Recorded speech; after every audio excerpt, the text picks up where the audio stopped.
But first, a horrific case of animal cruelty in Lee County. A dog is found dead after being left chained up outside in the heat with no water. And a second dog found near death, now recovering. 2 women are facing charges. Valencia Ward facing charges for animal cruelty. The dog's owner, Stacy Johnson, charged with failure to license and vaccinate her dog. 4 in your corner's Colleen Hogan has more on how animal services need your help to prevent other dogs from suffering this same fate. Colleen? Patrick, a caretaker was left in charge of the 2 bull mastiffs for a month, but it was a neighbor who ultimately called animal services to report the dogs in bad shape. But it was already too late for one of them. I want to warn you, some of what you're about to see and hear is disturbing. Authorities say you'd never know the horror hiding in the backyard of this well-kept Lehigh Acres home at first glance. But this is what greeted them Wednesday. A dead dog lying in the yard, a second white dog suffering from severe heat exhaustion. These 2 dogs were tethered out on a heavy chain. The dog that was dead, the chain was tangled up.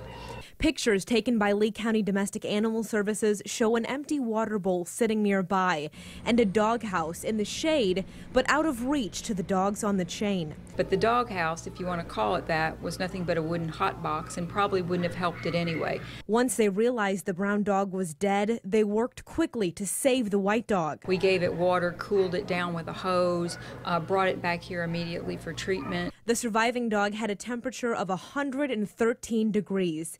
The dead dog registered a temperature of 130 degrees. No one was home at the time. There's just nothing good about tethering out a dog unsupervised. The dogs were under the care of this woman, Valencia Ward, who has a long criminal record. She was charged with animal cruelty. The surviving dog was released back to its owner, Stacy Johnson, who also has a lengthy criminal record. Animal Services says legally they had to give the dog back because she wasn't charged with the animal cruelty. As a community, how do we go forward and make sure something like this doesn't happen again?